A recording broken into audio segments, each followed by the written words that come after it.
Hello and welcome to a very special How I Paint Things. Now what I have whizzing around in front of me today are a bunch of 10mm World War II British infantry. Now these fellas are from Henry Turner, whose work you will have seen on the channel before when I did the 6mm Napoleonic British. They are 3D prints that have come off of my Mars 5, but there are other manufacturers out there as well if you don't have your own printer.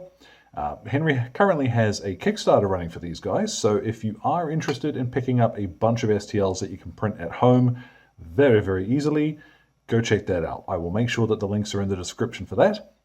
Now, painting small scale stuff like this often has a reputation for being difficult, and I want to show you it is not at all. It's not any more difficult, I swear. So the paints for these, same as always, will be listed in the description below. Let's get started. Now while the files for these guys do come at a native 6mm size, I've scaled them up according to the instructions that Henry gives in the files, which is pretty handy. One thing that I think in hindsight I should have done is after scaling them up, you see they've got quite chunky bases as a result. If I had lowered them slightly in the slicer and let that base clip through the build plate, when it came to printing them, I don't think I would have ended up with quite such a chunky base there. I don't think it's going to matter by the time we're finished because we're going to apply basing materials and all that sort of thing, but it is a minor change, would have been easy to do, and I think it would make painting them and certainly basing them just a little bit simpler. So something to bear in mind for next time. As you can see, for 6mm files that are scaled up, the detail on them is pretty bleeding good. So what I have done is, after getting them onto some bases, I've hit them with a primer spray of English uniform from Vallejo. Now if you can't get that, something like Xandri Dust is fairly close, and then go over it a couple of times with some English uniform from the bottle. It is by far the easiest way of priming these guys. Now you don't necessarily have to stick them to the base before painting them. I know quite a few folks like to do an assembly line sort of thing. I don't find it too difficult to reach everything when there's like 3 guys on a base and I can reach everything just by turning it. One of the other reasons that I have done this though is because now that I've got them on the base and primed them, I'm actually going to apply part of the base. So just a wee bit of PVA watered down. I'm going to plop this over the base and then drop them into some sand. Now you might wonder, why not do this before the primer? The short answer is because it would make it more difficult to actually have to come back and paint the sand properly. You'll see what I mean when we come back to color that in. But this won't take too terribly long. Once that's dried, we are ready to finally start painting. Now to be perfectly honest, people sort of assume there's some magic trick to painting these smaller scales, but it's fairly similar to painting anything else. We'll start with the skin, and here what I have is Topaz skin from the Army Painter. This covers very well. It's got a bit of warmth to it, which is going to be important. You can use red leather, as I have done on 15mm troops, and it works perfectly well as well. But I like, as always, being able to show that there are a few different ways of doing things. Don't worry if you do blob onto the uniform a little. Now, my suggestion is when you're painting and you've got dudes who have helmet straps or something, just go straight over the top of them. Now, because the painting on this is honestly very similar to doing 15mm guys, what I'm going to do is swap out some of the paints deliberately. So ordinarily, when we paint the webbing, you will have seen me use something like Iraqi sand. Instead here, what I've got, this is Barren Dune from the Army Painter. Let's get a fella here in shot. And we're going to go over all of the webbing, his packs, and stuff like that. This will cover pretty well, but you may find you need to come back and give it a second coat on some of these larger areas, like his packs. Goodness me, larger areas. What am I talking about? But yeah, away we go here. Now, I did find that was the part that took the longest, and you'll probably see there are a few bits where I've splurged onto sleeves and what have you, which is, it's a good thing that we've got tidy up as a stage as well. So now I'm turning to leather brown, and once I get them in shot there, I'm going to go over all of the wooden details. So you could also use, as always, there's beige brown from Vallejo, which is normally my go-to. But like I said, it doesn't hurt to show you some alternatives. Now don't forget too, there's the entrenching tool handle on the back of these guys as well. Just a little brown for that as well. And I'll spin them around because a lot of these guys have got little ground sheets on the top of their packs. At 6mm scale, printing these natively, I wouldn't bother painting them. What I'm going to do is just a couple of stripes. This is Mocca skin. To pick those out, just make them stand out a little bit. Now for the officer standing out the front here, who's got the Sam Brown belt, what I'm going to paint this in is Dryad Brown. Nice tip on your brush here is going to be easier. And I'm probably going to make there we go, mess of this anyway, but not to worry. Now what I'm going to turn to is one of my old favorites. This is Vallejo's German Grey. Now this is what I tend to use for black stuff, just because it works really well, covers brilliantly, and once it is washed, it will look a little darker. Don't worry too much about getting the details on the rifles in particular perfect. Just pop a little bit of color in the areas where it should be about right. Boots can also be done in this color, and any other little bits of black metal, like the heads on the entrenching tools, just pop those in now. I forgot to paint those ones brown.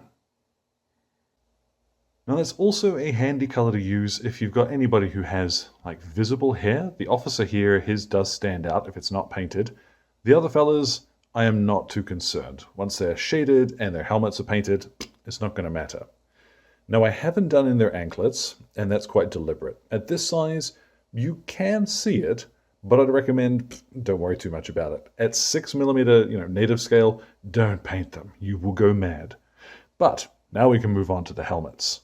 So what I have, this is Woodland Camo, and this covers beautifully and is just about the right color. So splorp on each of the helmets. Now that is more or less it for Basecoats. What I'm going to do now is grab some fresh English uniform from the bottle, and we'll use this to tidy up any bits where I've splurged, particularly on sleeves, but just check on the back of legs and what have you as well. This won't take very long. So once that's all dried and we're ready to move on, what we'll do is shade them. So what I've got mixed up is some Sonic Tonic. Now this is a bottle each of Lahmian Medium, which is the big bottle. Then it is Dark Tone from the Army Painter and Reikland Fleshshade from Citadel. So the ratio works out at 4 parts Lahmian Medium to 3 parts of the other two. The easiest way to mix it is just grab a bottle of each and a big container. I like using this because it is a little softer than something like Strong Tone Watered Down would be. The medium helps it flow quite easily, and it's still got a little bit of reddish warmth in there, which will work for pretty much anything you want to plonk it over the top of. So, don't be scared. We're going to bathe the entire miniature, although there isn't very much of these guys. Put this over everything, and then we'll leave them somewhere to dry, give them about half an hour, see what we have then. Okay, now once that's dried, you'll have plenty of shading, but it's a little bit darker than I like to see. To be honest, it's not so dark that you couldn't just pop them on the table, but let's take it a little bit further and accentuate some of the details here. So what I've got, this is khaki grey, which is it's a sort of a lighter British uniform. And I'm using this because it's still got a little bit of greenish tint to it. So you see, I'm not being, like, by nature of the sheer size of the miniature, I can't be terribly precise.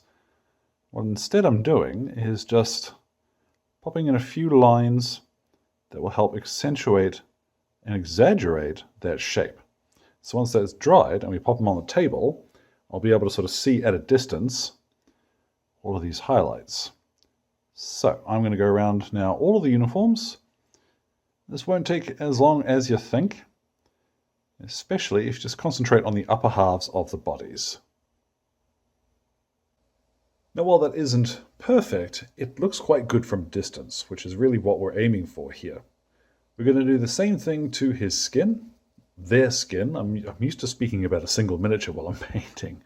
I'm going to use here Barbarian flesh. Now this is going to look quite stark going on, but what we'll do is just tickle the backs of knuckles noses, chins. I find this easiest with quite a stiff, I've got a little synthetic tip brush here. This is, I think it's the starter brush or the Basecoat brush from the Army painter. Anything which keeps a point is what you're looking for. So a nice simple little blocky shape like that. Nose, chin, cheekbones. And then when it comes to hands, just tickle along the backs of the knuckles to make them look a little more interesting. And then if you are feeling particularly saucy, you can grab yourself some ancient stone. I'm going to use this to do the same thing to the edges of the yellow details. So webbing and any stray bits of equipment. Won't need very much of this just to brighten things up. Now as well, at that stage, you can paint across any of the straps, if you fancy, that are across the tops of helmets. You don't have to, and in particular at 6mm, you almost certainly won't see them, so bear in mind that. What I am going to do finally here, this is really just me having some fun now. I've got a little bit of olive drab, and once I figure out where these guys are, I'm going to lightly buff along just the front edges of the helmets to give them a little bit more definition. Again, completely in the realm of you don't need to. It will probably look like you're being a little bit extra if you do bother doing it, but I like the look. Now, as far as painting goes, that's really it. What I'm going to do now is to finish off the bases. So here is why I haven't put anything else over the sand yet. What I've got is brown sand from Vallejo, and I've watered it down roughly half and half with water. And that is how we get the highly technical as it flows into all of the sand. I could probably stand to add a little bit more water to this. As I get close up to those thicker bases, I'm going to slow down a bit, just make sure I get some on those too. Once that's had time to dry thoroughly, grab yourself some dark sand or any light sandy color, and we're going to lightly dry brush across the top of the sand, going straight over the officer's boots. Whoops. Now once you find that most of this is off your brush, what you can do, and this is purely optional here, is very, very lightly, starting, let's try on the edge of the officer's cap here, just whisper across the edge of it with some of your dry brush color. Dark sand tends to work quite well as sort of a universal World War II highlight, so this is getting into the realm of being tricky for the sake of it, to be quite honest, but if you're careful, it can look quite good. And then a little bit of PVA, and I'm going to go ahead and apply, I like to use flock. Anything like 10mm or smaller, I turn to old school railway style flock. Cannot tell you why, genuinely just, I don't know, it's got a kind of old school charm, which for me feels right to these miniatures. It's a completely insane set of reasoning, but it does look good, so that's why I'm using it. So, I've got some PVA on my base. I'm going to drop my fellas in the jar, give them a little shake so that they disappear under the flock, and then pick them out, tap it off. Once this is dried, all of the fellas will be ready, so we'll skip ahead. And there we go. Flipped around, tapped off, and we are ready to rock. I could put some, I don't know, some short tufts or something on the base, but I don't think it's really necessary. Once all of these guys are finished though, let's get a look at the little group together. And so there at last, our platoon, essentially, of infantry is complete. And if you want to know how quick this is, I've done all of that in the space of time it ordinarily takes me to paint one miniature for the channel. So yeah, small as they may be, they're not really any more difficult, and they're certainly a lot faster to paint. You could have a whole company of these guys painted up in a couple of afternoons. So again, thank you very much goes to Henry for letting me have these fellas. I've been looking for an excuse to do some more small-scale stuff on the channel, and you've seen Henry's work on the channel before. I really love what he does, so really looking forward to seeing more of that coming along on the Kickstarter. As well, thank you very much to Exit 23 Games, of course, for the light and sound equipment, as well as all of my wonderful patrons who are keeping me ticking in paints and glue, and importantly, resin. as well as all of my gorgeous producers who are showing up on screen now. Thank you so much for your support, folks. I say it every time, but I really mean you are the ones keeping this channel ticking. Now, any questions or anything, feel free to drop them in the old comment box below.